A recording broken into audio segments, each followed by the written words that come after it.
dia akan mengisi dunia dengan keadilan dan kejujuran setelah dunia diselimuti dengan kezaliman dan kesewenang-wenangan. Dan dia inilah tokoh yang dikenal dengan Imam Mahdi.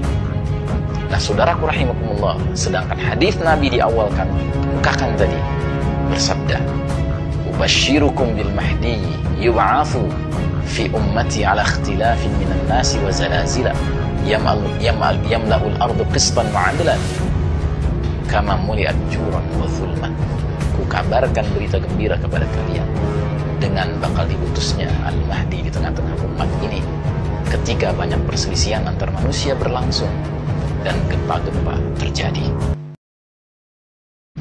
Alhamdulillah Rabbil Alamin, wassalatu wassalamu ala ashrafil anbiya'i wal mursalin wa ala alihi wa ashabihi ajma'in. Para pendengar rahimakumullah, para pemirsa rahimakumullah, dalam sebuah hadis riwayat Imam Ahmad bersabda Rasulullah sallallahu alaihi wasallam, "Ubashirkum bil mahdi yub'atsu fi ummati ala ikhtilafin minan nasi wa zalazila fayamla'ul arda qistan wa 'adlan kama muli'at juran wa zulman." Artinya, aku kabarkan berita gembira dengan diutusnya Al-Mahdi di tengah umat ini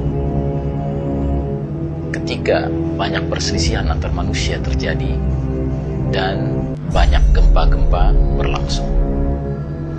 Maka Al-Mahdi akan memenuhi dunia dengan keadilan dan kebenaran setelah dunia dipenuhi dengan kezaliman dan kesewenang-wenangan.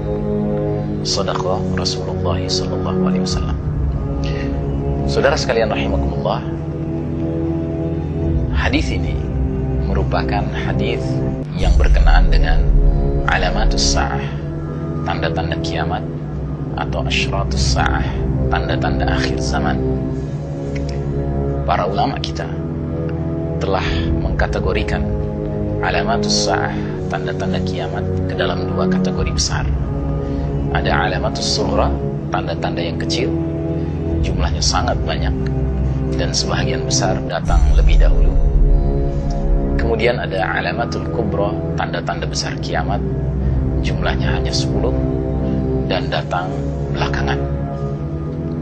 Nah, saudaraku rahimakumullah, ternyata tanda-tanda ini sangat penting untuk kita cermati, mengingat bahwa dengan kita mengikuti tanda demi tanda ini berdasarkan nas hadis yang sahih, niscaya kita akan memiliki kesiapan untuk bersikap dan bertingkah laku sesuai dengan tuntunan ajaran Al-Quran dan Sunnah.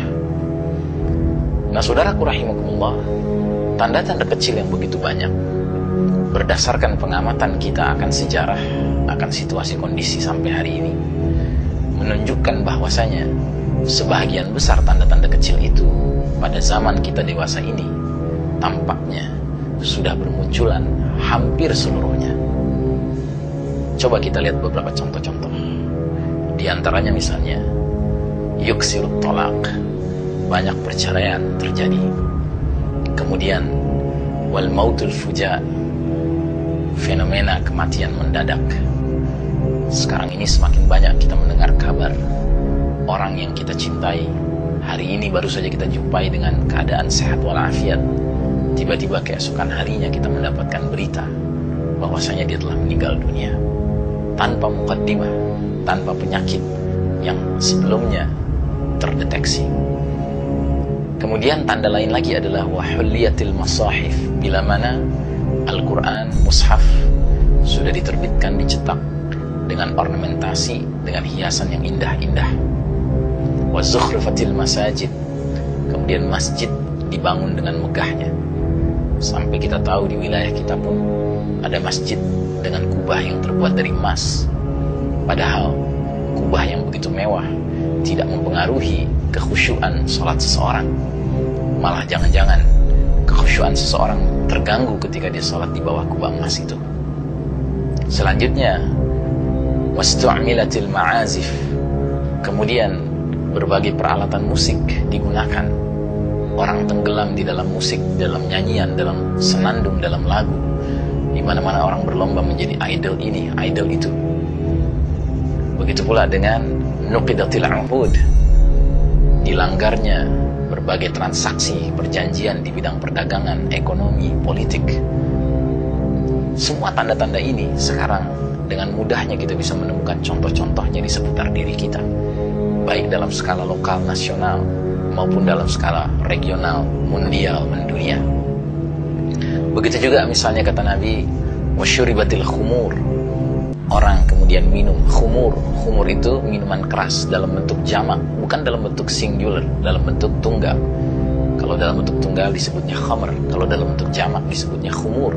Artinya di akhir zaman akan muncul keadaan di mana minuman keras itu akan disajikan dengan aneka bentuk, dengan aneka nama. Sampai seorang muslim bila mana sedang minum khamr di zaman kita sekarang ini, lalu ditegur oleh saudara muslimnya bahwa itu adalah khamr dan itu haram, dengan ringannya dia menjawab, ah bukan, namanya saja bukan khamr. Begitu pula dengan tanda berikutnya, fakhsyuz zina, bila mana perzinahan sudah menjadi perkara yang mudah ditemukan. Begitu juga dengan waktu minal khain, orang yang bermentalitas khianat, dipercaya, diberikan jabatan, dijadikan pemimpin. Sebaliknya wa khuwinal amin, orang yang bermentalitas amanah malah dikhianati, dituduh sebagai penjahat, sebagai koruptor, sebagai teroris bahkan. Jadi semua serba terbalik. Begitu pula zuhurul qalam, tersebarnya pena, maksudnya buku terbit dengan aneka macamnya dan jenisnya. Sekarang ini buku dalam semua level usia ada. Buku untuk anak-anak, untuk remaja, untuk dewasa, laki dan perempuan, bahkan buku untuk kalangan homoseksual, kalangan lesbian, semua tersedia. Baru-baru ini kita tahu bahwa edisi terbaru dari Harry Potter ketika di launching di tengah malam di seluruh dunia ternyata terjual dalam satu malam pertama itu 3 juta kopi. Kemudian tataqaribil aswaq, kata Nabi, bila mana pasar-pasar muncul berdekatan satu dengan lainnya.